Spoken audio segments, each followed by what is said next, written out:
Ọwọ́ ọlọ́pàá tẹ agbẹnusọ ẹgbẹ́ APC tó lọ́wọ́ nínú ìjínigbé nípínlẹ̀ Ebonyi.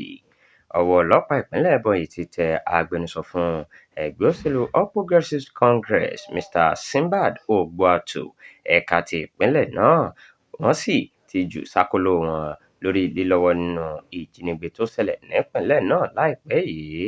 Ìròyìn jẹ́ kó di mímọ̀ pé òun ló gba owó ìtúsílẹ̀ fún kábíyèsí aláyélúwà ìlú Ndufo Alike Ọba Francis Igwe, ẹni tí wọ́n padà gbẹ̀mí rẹ̀.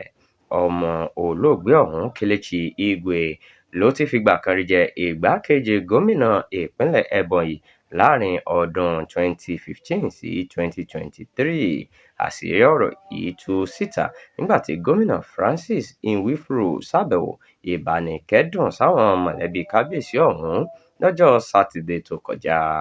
Gómìnà Francis jẹ́ kó di mímọ̀ pé lásìkò ìwádìí tí wọ́n ṣe fún Ogbuatu ni wọ́n ti ṣàkíyèsí pé nínú àkáǹtì rẹ̀ ni àwọn mọ̀lẹ́bí ẹni tí wọ́n jí gbé ọ̀hún sanwó ìtúsílẹ̀ sí. Ó fi kún ọ̀rọ̀ rẹ̀ pé lásìkò ìpàdé ẹgbẹ́ àwọn ní ẹnìkan ta òun lólobó pé agbẹnusọ fún ẹgbẹ́ APC ló ní àsùnwọ̀n náà.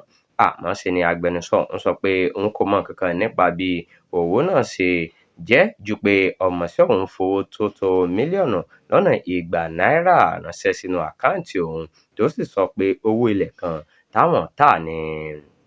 Àwọn ọlọ́pàá padà lo ẹ̀rọ ìbánisọ̀rọ̀ agbẹnusọ ẹgbẹ́ APC ọ̀hún láti tọpinpin àwọn ajínigbé tó ṣiṣẹ́ búburú náà, tí ọ̀kan lára wọn sì pè sórí ẹ̀rọ ìbánisọ̀rọ̀ ọ̀hún pẹ̀lú bó ṣe ń bu Ogbuatu fún jíjẹ gàba owó tí wọ́n san fún ìtúsílẹ̀ ọ̀hún. Ṣe ni àwọn ọlọ́pàá ta bí ọgbọ́n tí wọ́n sì ní kí Ogbuatu pé agbègbè tí wọn yóò ti rí owó náà, ibẹ̀ sì ni ọwọ́ ọlọ́pàá ti tẹ̀ wọ́n pátápátá.